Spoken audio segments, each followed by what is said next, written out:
Buenos días con todos, estimados estudiantes. Bienvenidos a nuestra clase de Tecnologías de la Información y Comunicación. En nuestros encuentros anteriores, en los contenidos C1 y C2, hemos estado trabajando de una manera, digamos, bastante cómoda. Hemos partido de la base de que los datos ya existen, que están limpios y bien estructurados. Recordarán esos archivos incidentes.csv que usamos en la unidad 1, ¿verdad? Todo estaba en su lugar, columnas definidas, coordenadas claras, listo para importar a QGIS y analizar. Pero hoy vamos a dar un paso fundamental hacia la realidad. La seguridad ciudadana moderna, la que ustedes van a gestionar, no opera en un mundo de datos limpios. Opera en un entorno de información híbrido, un entorno caótico. Los datos oficiales de delitos, esos que son reactivos, que vienen de una denuncia formal, son solo una pequeña parte del panorama completo. La verdadera inteligencia, la capacidad de anticiparse, proviene de otro lugar.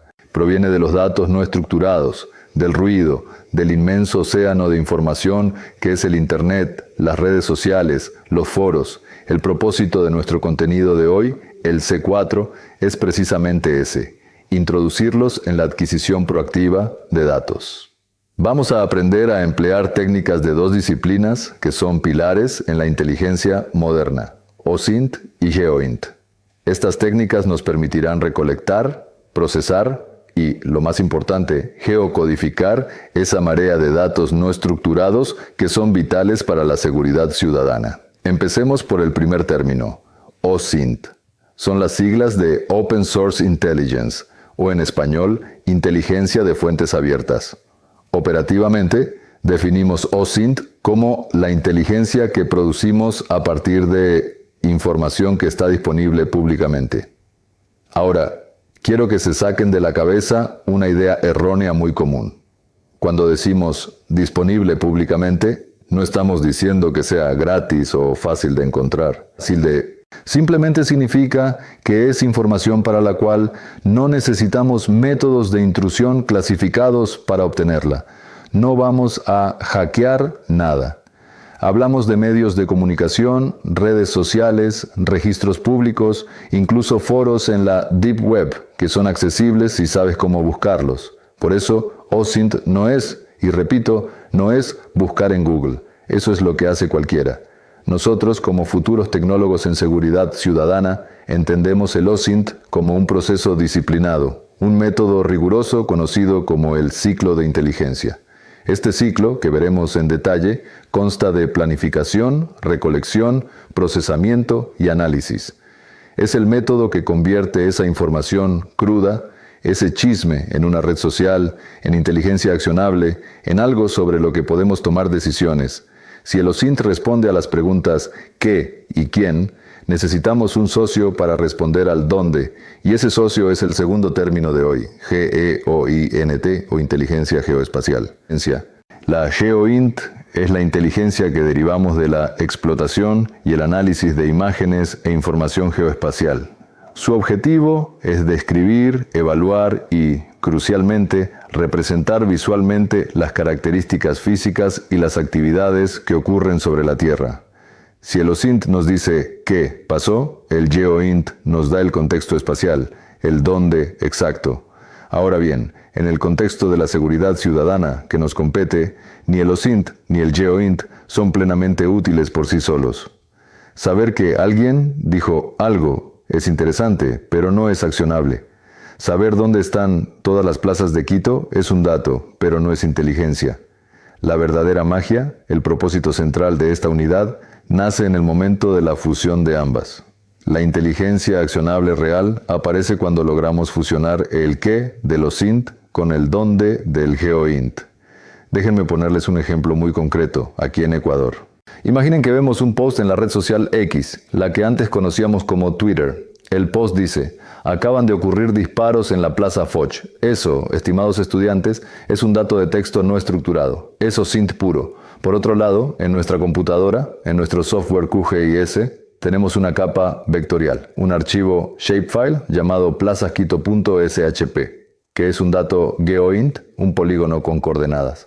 Son dos mundos separados. La fusión ocurre en el instante en que nosotros, como analistas de TICS, logramos conectar ese texto, Plaza Foch con las coordenadas exactas, S.P, paréntesis X, y de esa plaza en nuestro mapa. Este proceso, y quiero que anoten este término mentalmente, porque es el puente técnico fundamental de esta clase, se llama geocodificación.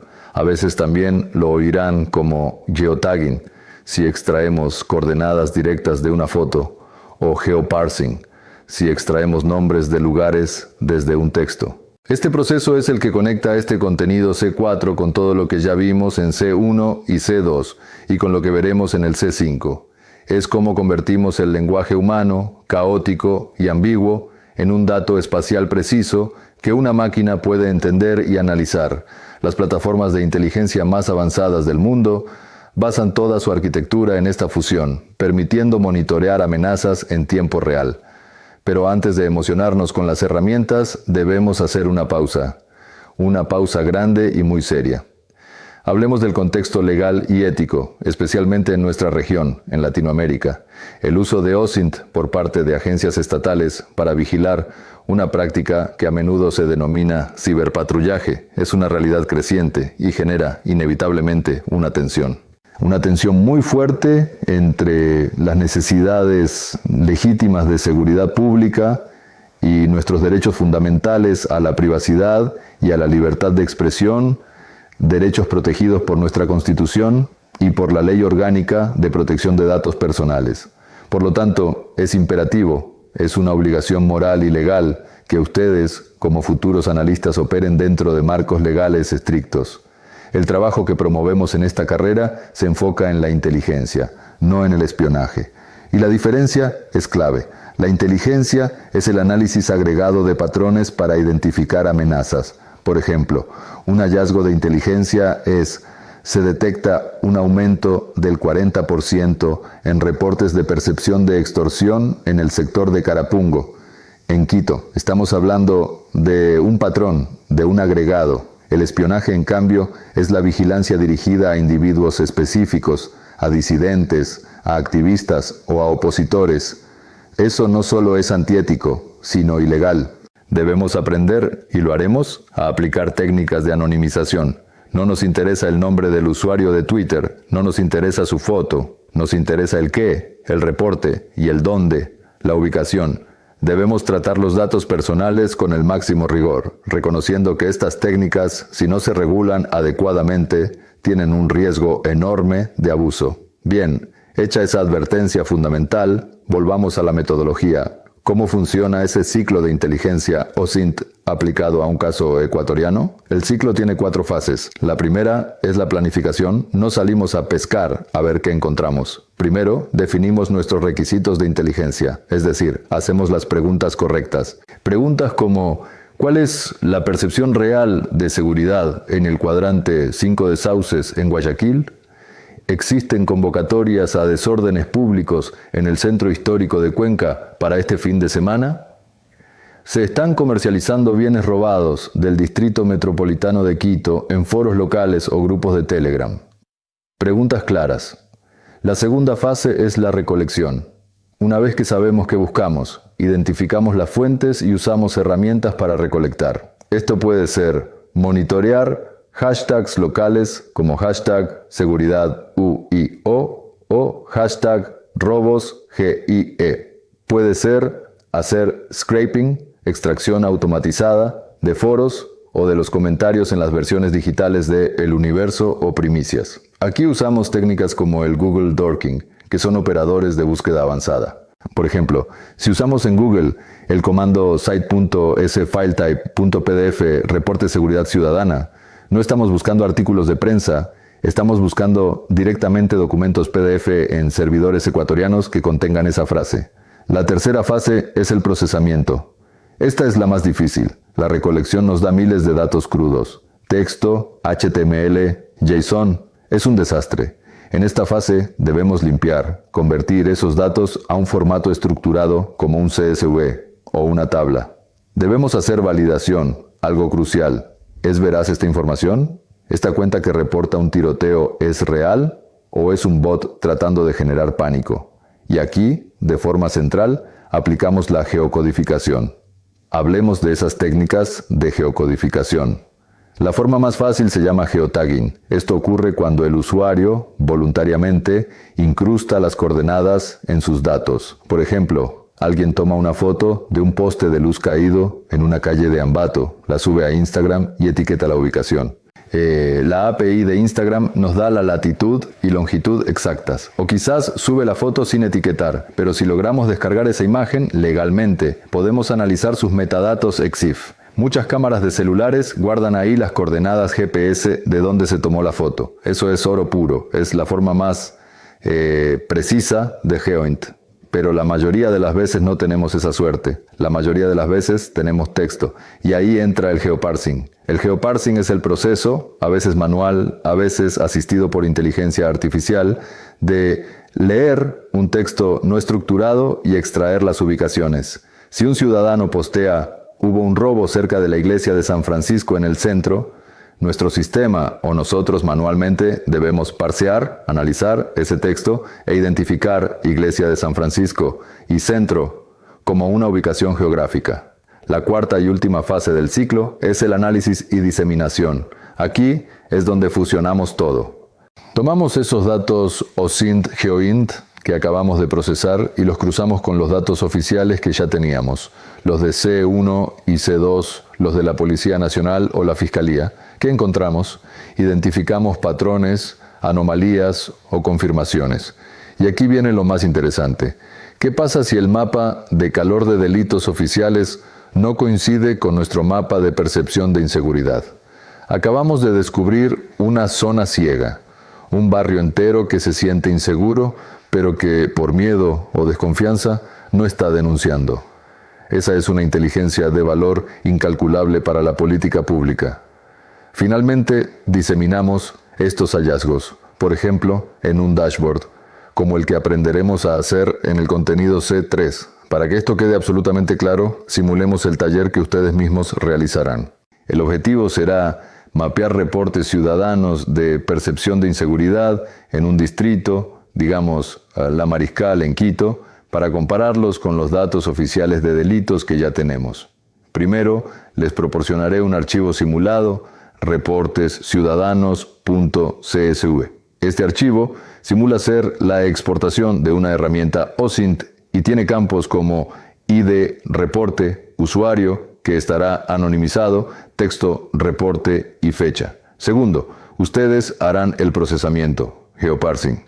Leerán la columna, texto, reporte. Tercero, harán la geocodificación manual.